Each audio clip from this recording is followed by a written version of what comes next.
guys, welcome back to our channel. I'm Misan, this is Mena, and we're happy to have you back.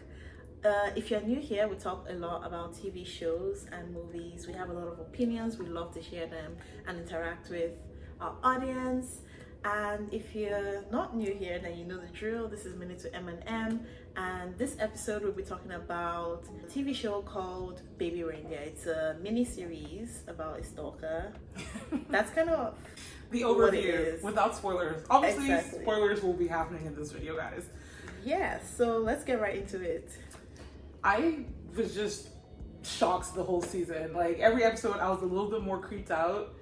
And before I watched it, I kind of knew the premise, sort of, but I'd seen people talking about like, oh my god, this is so crazy, and they were right. Life is wild. I went in completely blind, actually. I hadn't seen anyone talk about it. Like, I knew the premise because of what Netflix showed as a premise, and I didn't expect to enjoy it as much as I did. I feel like it was very well written. And then after the show, it blew my mind that he was actually performing as himself, which just made it so insane, but also so interesting. And now I have so many questions. I have so many questions, and you know, talking about the real life element, I think it's super problematic that the real life Martha is getting like a lot of attention. People are following her. She's getting interviewed by Piers Morgan. No surprises, he's a terrible person. But like outside of her crimes, this is not a mentally stable woman, and I don't love that they didn't really do a lot to like hide who her identity was. Like, he used real phrases that she said. The actress looked similar enough to her, had the same career. Like it was, and yeah, it's his real life, so obviously it was going to be accurate. It was already public, man. She'd gone to jail, yeah. Or like, you know, she stalked other people. I actually liked that her identity was not hidden, just to warn everybody else, because it's so wild that your life could change in a second. Like, somebody could walk into your life and just decide to not leave. Like, that's insane. That is so scary. And it's also just like the inefficiencies of the police as a whole. And I love that it's global, because this was in the UK and then Scotland. I said UK and then Scotland, but like England and then Scotland. And it's wild that the police in both countries are just like, what can we do? Oh well. And what she was doing was so unhinged. Like, I feel like I've watched a lot of things where people are being affected by a crime and the police don't listen to them, but it's because like you can't prove it. Like, he was at the police station like, she's calling me right now, my phone is ringing right now, and he was just like, maybe if you hear her saying something bad, but if not, we can't help you. Good luck. We wish you all the best. We know she's committed crimes before. She's gone to jail for this thing you're telling us before. I mean, they didn't know at that point, but once they knew, they transferred him to a detective that actually kind of knew what she was doing. No, but I mean, like, after she set him up with the recordings, and they were like, well, now you're kind of even. Really? This small thing I've done now makes really? It's not small. Wow. I mean, some of the decisions that he made, like, not really saying the things that he needed to say out of pity or empathy, or I don't really know what was going on in his head, like saying that the only reason is the children thing, or he kind of sometimes gave her this illusion of the fact that he knew that they were in a relationship. I see that. That was a big mistake. It definitely was, and it's a mix of like, obviously not to victim blame, and when he tells us more about his backstory and what brought him to this point, you can see like why he is the way he is and why he's craving that affection, why he's responding in a certain way, because you know, traumatized people don't always make the best decisions. Yeah. But he did make decisions that someone who wasn't traumatized could have made as well. So yeah.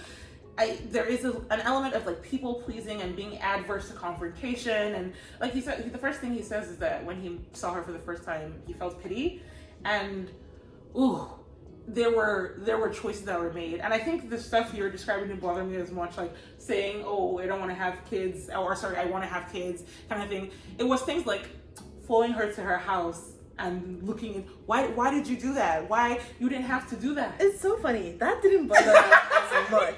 Because in my mind, I too will be like, where the hell do you live? Like, there were so many questions I had that I actually needed to be answered. So like, I felt like if I was actually the subject of her stalking, I would also be like, you say you're a lawyer, but you're here every day. You say you don't have any money, but it's from iPhone, and then the spelling is kind of changed. So it's like, where do you live? Like, I feel like I would have done that, but maybe a little bit more carefully.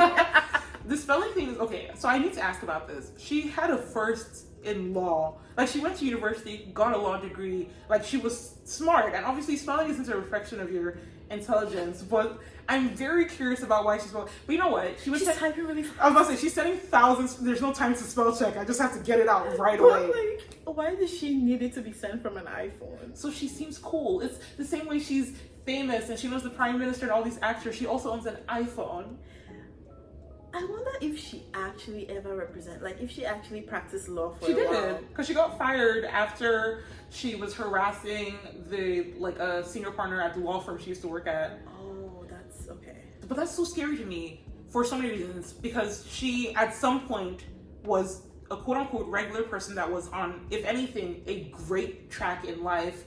And I don't know if something triggered her mental break or if it was always there and she just found someone she was attracted to. But she went from being a promising lawyer to a criminal who lived in this kind of destitute space and was just clombing onto people in the most absurd way. How was she making a living? Did she just have a trust fund somewhere? Like, I'm so curious. I mean, she's pretty poor. Maybe she just lives on state welfare. It's not like she lives somewhere really nice and every single day she's going to the same bar and drinking free Coke. So it's not like she's spending a lot of money. What does she eat? I mean, those probably like television lunches when she's at home, because when they went out for her birthday and she was like, oh, I'm not getting anything because I have no money, and he was like, well, I'll get something. She's like, I want a donut, I want a cake, I want a muffin. She said, okay, you're gonna pay for it, I'm gonna get everything I can get. This is insane. Like, I feel like I've watched a lot of TV shows or movies about stalky relationships.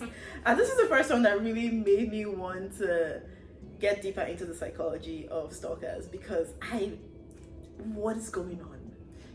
It's the delusion for me. I think that's what stresses me out. I can imagine a universe where you're so fixated on a person and wants to be around them all the time, but it's the making up of stuff in her head where she's like believing they're in a relationship, believing he's cheating on her. That's typical of a lot of stalkers. But like, at least with them, they feel like once they capture you, they'll begin the relationship in like a real way. With her, regardless of what he said, she was hearing something else to the point that he felt like he had to break up with him. Like, oh, we're breaking up.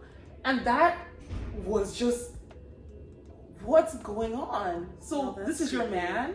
To you, like to her, this is her man. They're in a relationship. This is her guy. Yeah, I don't know how accurate everything was, but I was really, really pissed off at the other workers at the bar.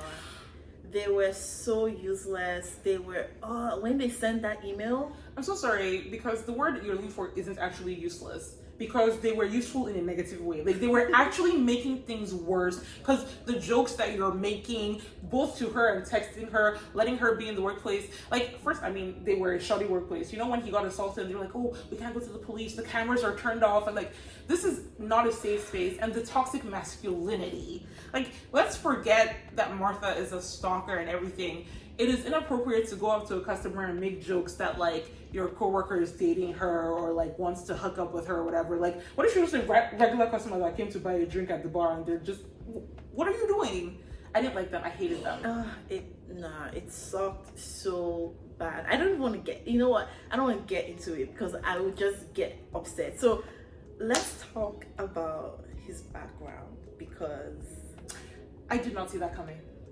I'm sorry, I was watching episode 1 to 3 and I was like, interesting, very interesting. And episode 4 just blew me away. I was like, what am I watching right now? Like, and I didn't know how true it was, but the fact that the first scene you see is just like a blank, this is a true story, made me feel like this is actually as true as it can get. So that just made it more uncomfortable to witness. It's one of those things where like, I wasn't surprised, not in the story way, but in a general way. I feel like we all hear about what the industry is like, and it's super predatory, and people are, the drugs and the grooming and the abuse. But it was still just like, awful to watch and so sad. Like, let's be clear, I don't think Donny is funny, and I don't think him comedy should have been the way he was going. But just seeing how he was preyed upon, like he was just trying to do a festival. Like he left his country, his home to try and do something new. And this like much older, much more powerful man just decided to ruin his life. And for what? For what reason? I'm like, obviously there's no answer to that. Terrible, evil people do terrible, evil things. But it was just so sad to me. Like he was just this little kid. And I really mean little kid because he was supposed to be like in his late teens in real life when that first part happened, like early 20s. Like he was just a kid. Yeah, I keep wondering how his ex-girlfriend feels now after everything has kind of come to light, because she basically lived that through him, you know. She basically saw it ruin their relationship, and he kept going back, and she was wondering what was going on there, but she didn't know. Yeah, I totally agree. I also feel like if I was Keeley, I'd feel a bit guilty even though I did nothing wrong, because she was really upset with him and felt like he was just like drifting away so he could have fun and party and do drugs, and he wasn't sexually interested in her anymore. And now I come to find out years later that, oh my god, you were going through this really, really awful time. And obviously she couldn't have read his mind. Yeah. But it just, because that was so terrible. But I will say, Keeley was a fantastic girlfriend and her mother was a saint, because without knowing that information, if I felt like my boyfriend was treating me like trash and ending our relationship, no, you can't live with my mom. You need to so every time I come home, you're just in my brother's room after my brother died. Keeley was amazing. Her mom was also amazing, but I feel like Keeley's actually technically more amazing. Her mom is a really lovely person and was grieving the loss of her son and kind of replaced him with Donny a little bit, which is, hey, no judgment there. But Keeley, I feel like, you know, when she came home and he was like, what are you doing here? In my house? Where my mother lives? The audacity. So shout out to her. And I love that at the end, it kind of circles back and she's the one who goes to him and says, come back home. You know, I don't think you're doing well. They were like such positive parts of the story. And I really appreciate that. Even though these terrible things happened to him, he also showed us the people who were great, like his parents. Mm-hmm. Because his dad, I didn't think his dad would be terrible, but like his dad being like, you know, would you think I'm less of a man if I experience something like that? And I thought that was just like such a perfect way to like, one, tell him that he'd experienced that thing too, but to also like highlight, of course you're still a man despite this thing happening to you. And I feel like we don't get enough positive representation of men being there for each other, especially with such huge triggering issues, that I love that. And the fact that it's based on real life, like his dad really did come through for him. Love that. Love everything.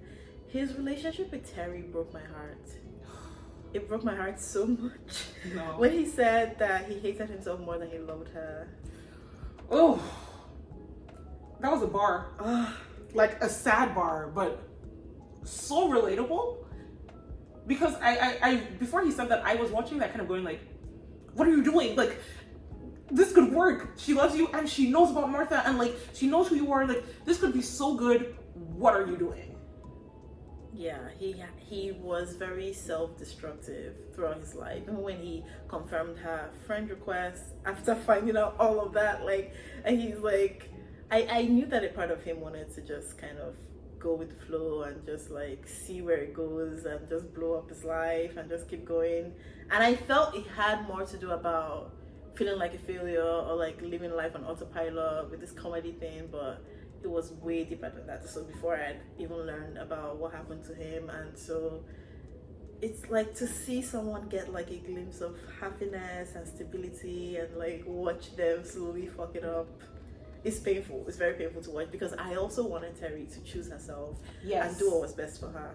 I loved that at the end Teri didn't go back to him. Like, I wanted Donny to be happy, but Teri deserves to be happy. Like, my girl was just living her life and now a crazy person is attacking me in a bar. You're actually not worth that stress. And even after that, the fact that she got with him, was living in the same house as him effectively. I know they weren't living together, but they were spending all this time together.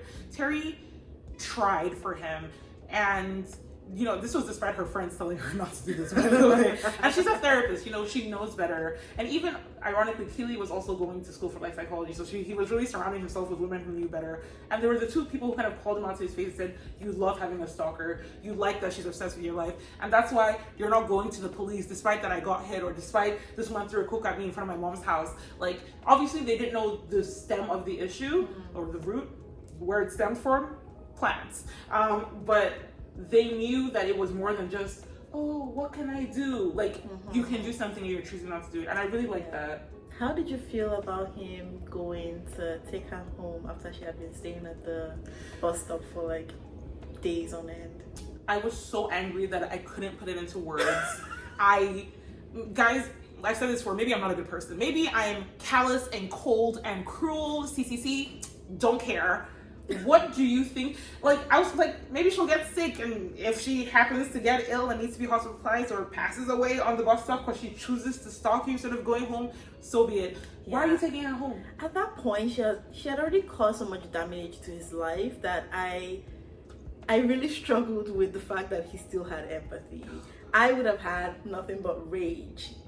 I would have been like, let the city just demolish that bus stop. Let me see if you'll be hanging in the tree. Like, I'm so sorry. Like, you can't do that. And the funny thing is that she probably would have been climbing into the tree to watch him. Like, I just, again, like I said, maybe I'm not an empathetic person, because even to the end of the story, him talking about how much empathy he had for her and how much he felt like he understood her, I'm unable to bridge that gap. He was getting over 100 emails every day.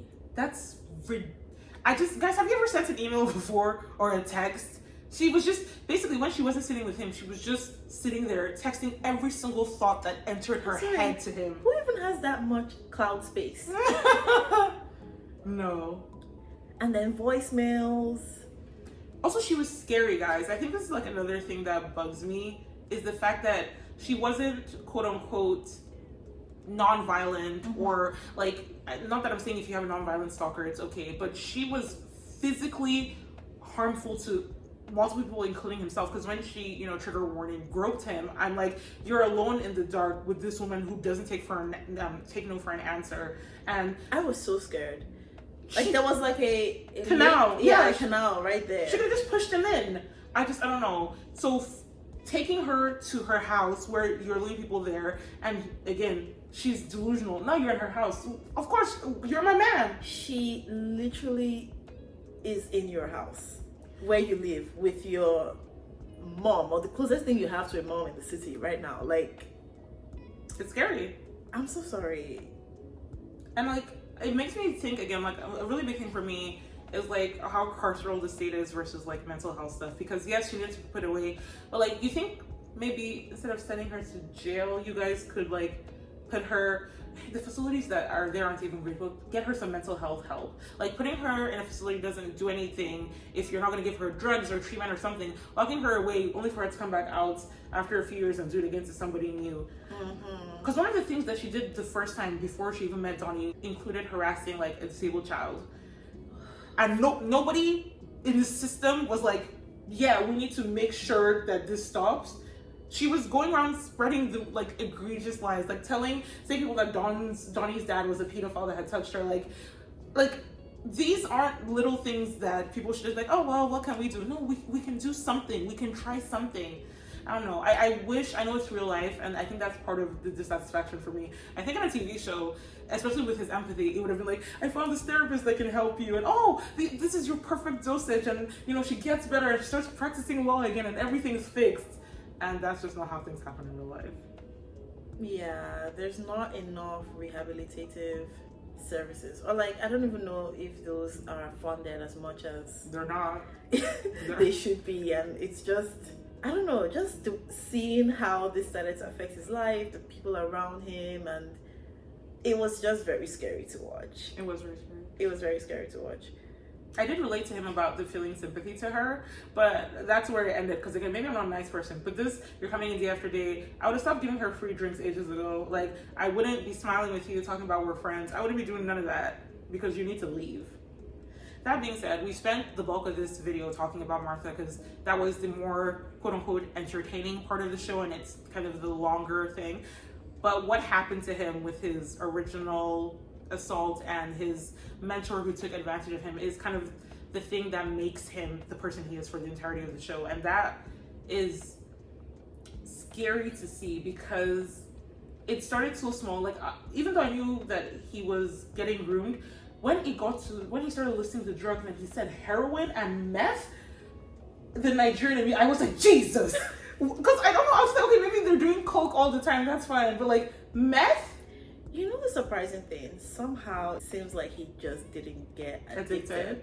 And I was talking to a friend recently, and I was like, maybe this happens when you just like take a whole concoction of like a lot of things, and your body's confused, so the body just doesn't know, and so you can just walk away. Also, some people don't do drugs, y'all, but like don't do drugs. Some people just aren't like, you know, they're just not as likely to get addicted to things, which is so lucky for him. Like, obviously the whole situation wasn't lucky, but imagine coming out of that with an addiction on top, like an uncontrollable addiction to meth and heroin. That easily happened. Like, he could have died on the streets, and they would just be like, oh, he's someone who wants to be a comedian and he didn't make it, and they wouldn't know that, like, I mean, God knows what happened to the other people that this man obviously did these things to. Like, he didn't start with Donny.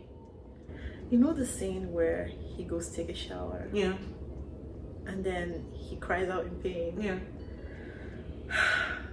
This was just so hard to watch, guys. Like, and then this man literally hugs him.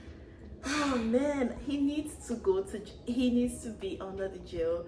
Like, I've been trying to find out who he is and like trying to figure out where he ended up, because I just don't think he should be roaming the streets. 1000%. I do think it's super problematic that Martha is getting like a ton of screen time and fame, and again, to be fair, she wants to be found, versus who, no, it's true, like, you know, he's hiding. He doesn't want people to know who he is and, you know, what he's done. And apparently, you know, those in the industry who live in that small town in England know about it, but it's weird that his life is pretty much unscathed and he got to do all those terrible things. Do you think he actually worked with him? No. I don't think he worked with him. I don't think he was ever going to work with him. I think he saw that Donny was a mark that he could manipulate to get to do whatever he wanted. Because even the way they did drugs, where he's like, you take a lollipop and a half, and I'll just take half of one and take care of you. Like, he was constantly in control, constantly in power, very aware of what he was. This wasn't a mistake. This wasn't a slip up. This was a calculated thing that he has done to other people in the past. And yeah, no, I mean, like, you know, at the end when he came back. Oh. Yeah. Do you think they actually did work together again? Oh, I don't think so. I think he would have offered it to him. Just, you know. To see. Yeah, also because, like, at that point, the video is going around. I just need to check in with you. Are you going to tell people it's me? But also, even though Donny was, like, really impressed by him, he wasn't, like, a huge deal. This wasn't like Dick Wolf is going to give you your own franchise of Law and Order. Yeah. So, like, he was a comedian in his 50s, 60s. This is not someone that could make or break a career. But I think Donny needed that moment. And also, guys, this is actually what trauma bonding is. It's not when you just, you know, and someone else has been through something. Like, he was trauma bonded with his abuser because he went through months of this crazy thing and separating all those feelings. When he talks about, you know, willingly going back, like blaming himself, wondering if this is what he wanted, and the confusion with his sexuality, like he had a lot of confusing big feelings that he had to work through because they were impacting his life. So I think it makes sense that he connects with him at the end, but not that they have some sustained long-term relationship after that, or even project. But maybe we'll find out. Who knows? I don't know. I feel like this show coming out is making waves for the real life people involved who know about all this stuff. And because if I was Keeley in real life, obviously I don't know what, but I'd say who was. Me too. Because I know who you were working for. Also, I'm just so happy for him that this show is doing well. Like, learning that this was about him and he was the one who wrote and performed in it really just made me feel like he's doing well. And I hope it's really true, because you can never tell from the outside. But I really just wanted to make sure that, you know, and this show has been a huge sensation. Rightfully so, it's well written. And the funniest thing is that I did find the YouTube video, the original one. You did? Yes. And what was interesting is that he was getting laughs. And apparently... people thought it was a skit? No, apparently he wrote it to portray how he was experiencing these shows, where he felt like he wasn't getting any laughs, and how he viewed his comedy. But that wasn't reality. He was getting some laughs, and he wasn't nearly as bad as he portrayed himself to be in the show. So okay, that was interesting. I'm so happy to hear that. Every time he brought out props, I'm like, no! I'm like, why are you doing this? Oh my god, okay, so after this video, you have to show me that. I need to see it. But I don't know, guys. I thought it was a great watch. I didn't have low expectations or high expectations. I didn't know what to expect. But this was fantastic television, and kudos to him for being able to write about himself in a way that is entertaining to watch, and entertaining feels like the wrong word to use, but like engaging. And also being able to act his life and his trauma all over again and put himself in that headspace.